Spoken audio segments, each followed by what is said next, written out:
हाय dear friends. आज income tax slab में जो चेंजेस हुए हैं उनके बारे में मैं आपसे इस वीडियो के द्वारा डिस्कस करने वाला हूं, जो अप्लीकेबल होगा फाइनेंशियल ईयर 1 अप्रैल 2025 से 31 मार्च 26। मतलब मैं अपने सरल शब्दों में बोलूं तो फाइनेंशियल ईयर 25-26 की जो कमाई होने वाली है उसमें जो आपका टैक्स सिस्टम रहेगा, उसमें यदि आप नए रिजीम में जाते हैं तो आपको क्या फायदा मिलेगा, ओल्ड रिजीम का क्या सिस्टम रहेगा, उसके बारे में मैं आपके सारे डाउट्स को इस वीडियो के द्वारा क्लियर करने वाला हूं। डियर फ्रेंड्स, हमारे यहाँ दो टैक्स सिस्टम चल रहे हैं, एक ओल्ड रिजीम और एक न्यू रिजीम। ओल्ड रिजीम मतलब जिसके अंदर आप हर हेड में जो इनकम कमाते थे, सैलरी से कमाया, बिजनेस से कमाया, हाउस प्रॉपर्टी के रेंट से कमाया, सबको जोड़ने के बाद आप 80C में, लाइक LIC में आपने कुछ इन्वेस्टमेंट किया, मेडिकल इंश्योरेंस लिया तो उसमें 80D का डिडक्शन मिल जाता था। टोटल डिडक्शन घटाने के बाद जो इनकम बचती थी उसमें आपको टैक्स रेट से टैक्स देना होता था। ये था आपका ओल्ड रिजीम, जिसके अंदर आपको 2.5 लाख रुपए तक एक सामान्य व्यक्ति को कोई टैक्स नहीं लग रहा था और सुपर सीनियर सिटीजन के लिए 5 लाख तक कोई टैक्स नहीं लग रहा था। ये स्लैब एज इट इज रहा है। I repeat my word, financial year 24-25 और 25-26 फाइनेंशियल ईयर दोनों में ये स्लैब में कोई चेंजेस नहीं है जो ओल्ड रिजीम ऑप्ट कर रहा है। मतलब मैं सरल शब्दों में बोलूं कि एक नॉर्मल पर्सन जो सीनियर सिटीजन नहीं है या सुपर सीनियर सिटीजन नहीं है, उसे 2.5 लाख तक टैक्स स्लैब जीरो है। 2.5 लाख के बाद की नेक्स्ट 5 लाख तक की इनकम के लिए उसे 5% टैक्स देना है और 5 लाख से 10 लाख तक की इनकम के लिए उसे 20% टैक्स देना है। और आपका 10 लाख से ज्यादा इनकम होने पर 10 लाख से ज्यादा इनकम होने पर उसे 30% का टैक्स देना है। और यदि उसकी इनकम किसी कारण से सिर्फ 5 लाख तक सीमित है तो उसे टैक्स की पूरी रिबेट मिल जाएगी 87A की वजह से। मतलब 5 लाख तक यदि टैक्स जो भी आ रहा था उसमें 12,500 रुपए तक का रिबेट मिल जाएगा, मतलब टैक्स हो जाएगा जीरो। तो इस मैटर पे अपने बहुत ज्यादा डिस्कशन नहीं करना है। जहां डिस्कशन करने वाला मैटर है वो न्यू रिजीम है। ये ओल्ड रिजीम तो अब एक प्रकार से अब खत्म होने की कगार पे आ जाएगी यदि हम सही ढंग से समझ जाए न्यू रिजीम को। डियर फ्रेंड्स, न्यू रिजीम जो फाइनेंशियल ईयर 24-25 के लिए अप्लीकेबल थी या है उसकी बात करता हूं मैं। सर, 3 लाख रुपए तक की इनकम पे आपको टैक्स लाइबिलिटी जीरो है, मतलब नील टैक्स देना है। 3 लाख से 6 लाख पर 5%। ध्यान दीजिएगा, जैसे जैसे आपका एक एक स्लैब बढ़ रहा है इनकम का, तो परसेंटेज में 5-5 का ग्रोथ हो रहा है। मैं आपके बाद उसमें बात करूंगा। 6 लाख से 9 लाख पर 10% देना है। 9 लाख से ज्यादा आपने जितना भी कमाया, 12 लाख रुपए तक आपको 15% का टैक्स देना है। 12 लाख से 15 लाख रुपए तक की कमाई के लिए आपको 20% का टैक्स देना है। और 15 लाख के ऊपर जितना भी आपने कमाया उस पर आपको 30% टैक्स देना है। यह है आपकी new tax regime section 115BAC के तहत, जो कि अप्लीकेबल होगी फाइनेंशियल ईयर अप्रैल 24 से मार्च 25 तक।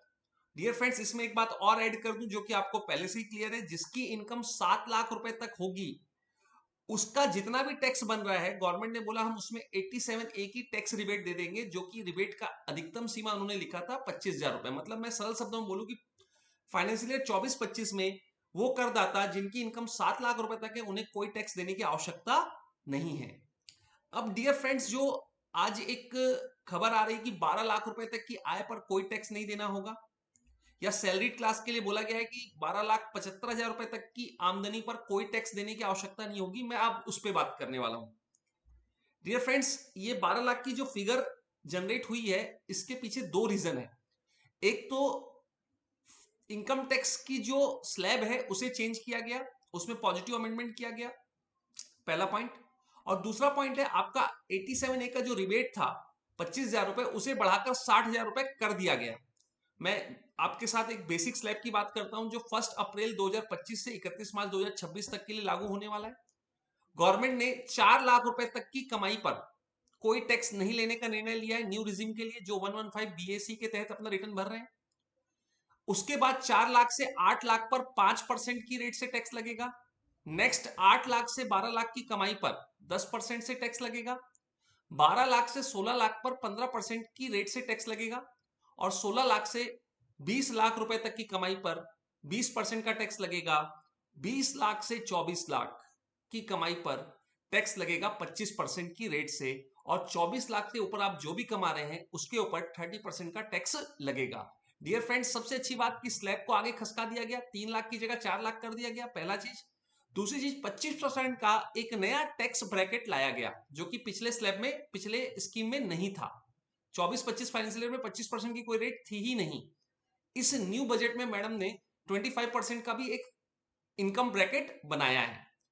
कुल मिलाकर गवर्नमेंट ने बोला कि ये तो होगी नई टैक्स रिजीम में टैक्स की रेट, उसके साथ एक अमेंडमेंट कर दिया 87A में और बोला जिन करदाताओं की इनकम न्यू रिजीम के तहत 12 लाख रुपए तक ही है उनको हम 60,000 रुपए तक का टैक्स रिबेट दे देंगे। इट मींस कि यदि कोई पर्सन 12 लाख की कमाई कर रहा है तो उसका टैक्स बनता था 60,000 रुपए और गवर्नमेंट ने बोला कि उसको हम 60,000 का टैक्स रिबेट भी दे देंगे। मतलब टैक्स क्या हो जाएगा प्रैक्टिकली 12 लाख की कमाई वालों के लिए जीरो। That's clear. 87A में एक और अमेंडमेंट किया गया है जिसको मैं आपको बहुत अच्छे से क्लियर करना चाहूंगा कि भाई अब आप ये मान के चलिएगा कि 87A बोलता है कि भाई 12 लाख की कमाई वालों को कोई टैक्स देने की जरूरत नहीं है, लेकिन साथ में एक वर्ड और ऐड कर दिया गया इस सेक्शन में कि भाई यदि आपको लॉन्ग टर्म कैपिटल गेन या शॉर्ट टर्म कैपिटल गेन हो रहा है तो उसके ऊपर ये 87A की रिबेट अप्लीकेबल नहीं होगी। मतलब कोई एसएससी 9 लाख रुपए की सैलरीड इनकम कमा रहा है और 1 लाख रुपए का उसे शॉर्ट टर्म कैपिटल गेन हुआ तो 1 लाख के ऊपर शॉर्ट टर्म कैपिटल गेन की जो टैक्स की रेट है उस पर उसे टैक्स देना होगा। 9 लाख वाले पार्ट पे टैक्स फ्री हो जाएगा। मतलब दोनों मिलाकर आपको टैक्स फ्री नहीं होगा, सिर्फ आपकी normal income other than special rate वाली income like long term short term को छोड़कर जो इनकम हो रही है उस पर आपका टैक्स रिबेट के तहत आएगा। लेकिन लॉन्ग टर्म शॉर्ट टर्म के लिए टैक्स की रिबेट 1 रुपए भी नहीं मिलेगी। ये प्रोविजन 87A में इस बजट के द्वारा लिख दिया गया है ताकि किसी प्रकार का कोई कंफ्यूजन ना रहे। अब डियर फ्रेंड्स मैं बात करता हूं कि गवर्नमेंट ने जो बेनिफिट्स दिया है उसमें मतलब एक आम आदमी को कितना फर्क पड़ रहा है। देखिए 7 लाख तक वालों को तो पहले भी टैक्स नहीं देना था, अभी भी नहीं देना, इसलिए हम उसकी बात ही नहीं कर रहे। 8 लाख वालों के लिए नेट टैक्स सेविंग हुई है 30,000 रुपए ड्यू टू 87A की रिबेट की वजह से, और 9 लाख वालों के लिए नेट सेविंग हुई है 40,000 रुपए, 10 लाख वालों के लिए हुई है 50,000 रुपए, 11 लाख वालों को हुई है 65,000 रुपए और 12 लाख वालों के लिए हुई है 80,000 रुपए। यहां तक की इनकम में आप देखिएगा टैक्स आपका जीरो हो जा रहा है, कोई टैक्स देने की आवश्यकता नहीं है। 16 लाख की इनकम वालों को पहले टैक्स जो लग रहा था और अब जो लग रहा है उसमें जो अंतर आ रहा है मतलब 1,20,000 रुपए का टैक्स बेनिफिट, मतलब पहले 1,70 देना पड़ता था, अब उन्हें 1,20 देना है। कहीं ना कहीं उनको जो बेनिफिट हो रहा है वो 50,000 का हो रहा है। 20 लाख वालों को 90,000 का बेनिफिट हो रहा है। 24 लाख की इनकम ग्रुप वालों को 1,10,000 का बेनिफिट हो रहा है। 50 लाख वाली इनकम ग्रुप वालों को भी 1,10,000 रुपए का बेनिफिट हो रहा है। That's clear.